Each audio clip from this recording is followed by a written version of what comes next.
Anton and Martin finished the car at 3 o'clock this morning after replacing the diff. It was the first time the diff has been in this car, so quite a lot of modifications were required. We were back in the car again at just before 8 o'clock this morning, and we had 3 special stages ahead of us, so it's actually been quite a successful day.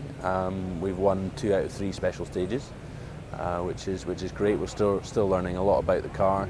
A few more teething problems, but yeah, all good progress. So it was quite exciting on one of the stages. You know, we started it in the dry. Smithy was driving and I was navigating, and suddenly halfway up the stage it's pouring with rain, and we've got to switch the wipers on and just crack on as normal and just, you know, keep it on the track, which obviously we did. It was quite a different experience, that, wasn't it? You know. Yeah, I mean, I think, you know, and then when you start going under the trees where there's obviously been lots of sap and all sorts of other stuff, it makes it very, very greasy.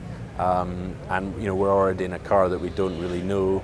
Neither of us have ever driven it in the wet on the road, never mind on a special stage. So, you know, quite a learning experience. And we also found out very quickly on that stage that our brake balance was far too much to the rear, so the rear end was locking up under braking very easily. But that was actually a good thing, because it allowed us for the next stage to transfer some more of the brake balance to the front, and on the second stage the car was much improved. So, you know, I think with each stage we're making positive steps forward.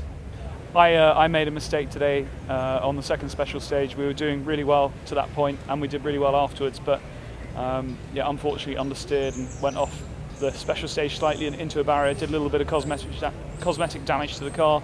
Nothing too serious, but just finding the limits of it. And, you know, as we've said for the last couple of days, this is just a test now, and certainly it put me to the test today. It was sort of disappointing, but, you know, we're here, we're ready to go again tomorrow and looking forward to it. Yeah, I mean, I think, you know, until you've actually done one of these special stages, it's very easy to underestimate just how difficult they are, because you've got, you know, in all the stages we had today, you had tarmac going to loose gravel, going to wet to dry under trees.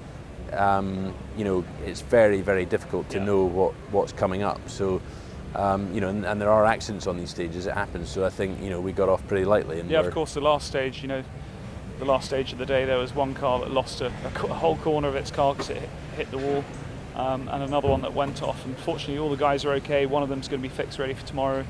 But they weren't able to continue. You know, we were able to continue. Ours was only a light scrape, and unfortunately, one of the cars is out of the rally. But the guys are okay, which is really important. But, you know, as someone said to us today, if you aren't, you know, pushing to win, then you aren't trying, and these things happen. If, you know, these things can happen if you are pushing to win, which is what we're trying to do now. We're trying to test the car, put it through its paces, and demonstrate that it is the quickest car out there, despite our big penalties. Que me toquen un porro sabanero, que me toquen un porro es lo que quiero, que me toquen un porro.